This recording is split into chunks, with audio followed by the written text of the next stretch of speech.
Today's question is actually from an email I got last week. And this person wrote, "Hi, we're on vacation and my wife has a TMJ dislocation. Is there any way she could be seen emergently?" I responded with some clarification about what a jaw dislocation actually is. And this happens during a yawn typically when the condyle extends too far out of the socket and it gets stuck in front of the articular eminence of the temporal bone. When that happens, the muscles around the jaw joint go into spasm and the person won't be able to close all the way because they can't get the ball back into the socket. The jaw will be stuck in an open position, usually shifted over toward the opposite side of the dislocation. So this person responded saying that's not actually what happened, but rather the wife had yawned and then experienced a sharp jaw pain on the left side, which continued on afterward. This is one of the most common ways I think the jaw joint gets injured, and most of the time, in my experience, this happens because the disc is already either partially or completely displaced so that when the teeth are together, the condyle is sitting behind the disc. Now from this position, if a yawn occurs suddenly and it catches you by surprise, the condyle can stretch the disc forward abruptly, causing a sprain-like injury to the discal or capsular ligaments, or even to the elastic retrodiscal structures themselves. And like twisting an ankle, this is followed immediately by the acute pain of injury, and usually there's a reflex contraction of the muscles around the joint in an attempt to stabilize it. And then what follows is a continued dull, sometimes throbbing pain as the inflammatory process is initiated and the body begins the work of repairing those damaged tissues. So what do you do if this happens? First, breathe, calm down, and assume that this is a garden variety sprain type injury. Allow the muscles of the jaw to relax by taking a deep breath in through the nose and out through the mouth,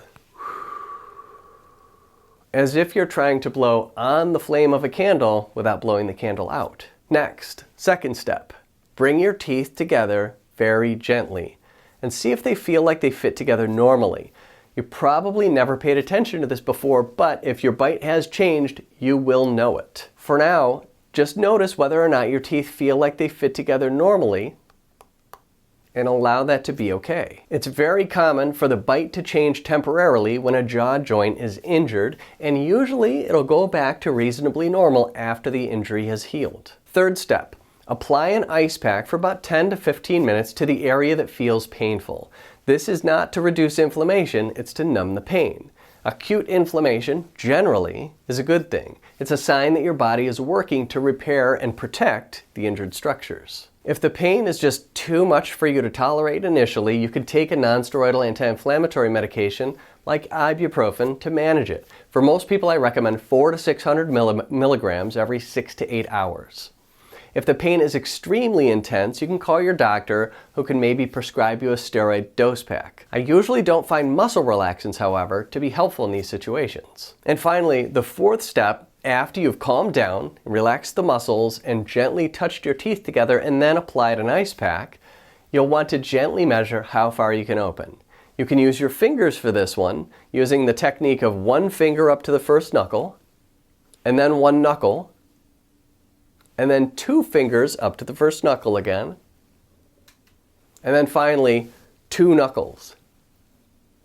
With an acute injury like that, usually you're not going to be able to get to that 2 knuckle threshold quite yet. For most people, they can barely get the tip of that one finger in there, but then you can progress as the days go on, as the jaw starts to heal, to the 1 knuckle, and then 2 fingers, and then 2 knuckles would be your ultimate goal here. So over the course of the next 7 to 14 days, limit your diet to soft foods and do the mouth open swallowing exercise found in week 1 of my TMJ Rehab app.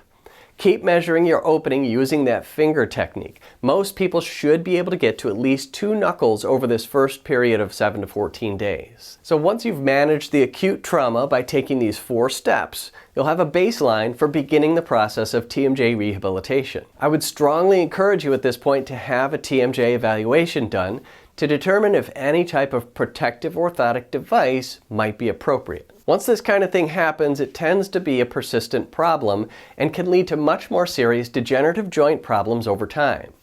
I hope this has been helpful. Let me know in the comments if there's any questions.